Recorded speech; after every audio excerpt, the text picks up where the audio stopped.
একজন সচেতন অভিভাবক হিসেবে আমি মনে করি বাচ্চাদের স্কুলে প্রতি মাসে একবার করে যাওয়া উচিত, যেটা আমি করি। আমি কিন্তু প্রতি মাসেই বাচ্চাদের স্কুলে যাই। আর স্কুলের বেতন দিয়ে তারপরে হচ্ছে ওদের পড়াশোনার খোঁজখবর নেই। প্রতিটা ক্লাস টিচারের সাথে কথা বলি। আমার বাচ্চাটাকে স্কুলে দিয়েছি, কি পড়াশোনা করছে না করছে আসলে এই ধরনের কমিউনিকেশন করার জন্যই হচ্ছে স্কুলে যাওয়া। টিচারদের সাথে হচ্ছে বাবা-মায়ের একটা কমিউনিকেশন রাখতে হয়, যেটা আমি করি। আর আমি তো মনে করি প্রতিটা অভিভাবকের আসলে এরকম কমিউনিকেশন রাখা উচিত। তো যাই হোক, বেতন-টেতন দিয়ে এখন হচ্ছে বেরিয়ে যাব।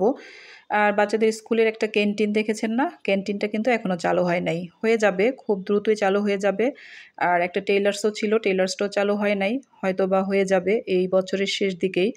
আর সেই সাথে হচ্ছে ওদের একটা সুপার শপও ছিল।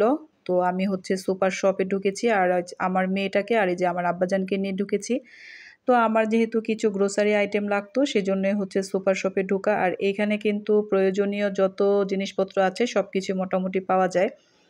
আর বাচ্চাদের বই ও খাতা, কলম সবকিছুই মোটামুটি পাওয়া যায়। আসলে বাচ্চাদের যাতে বাহিরে যেতে না হয় সেজন্যই হচ্ছে এই ধরনের ব্যবস্থা করা হয়েছে স্কুল কর্তৃপক্ষ থেকেই। তো এই ব্যবস্থাটা কিন্তু খুব সুন্দর হয়েছে।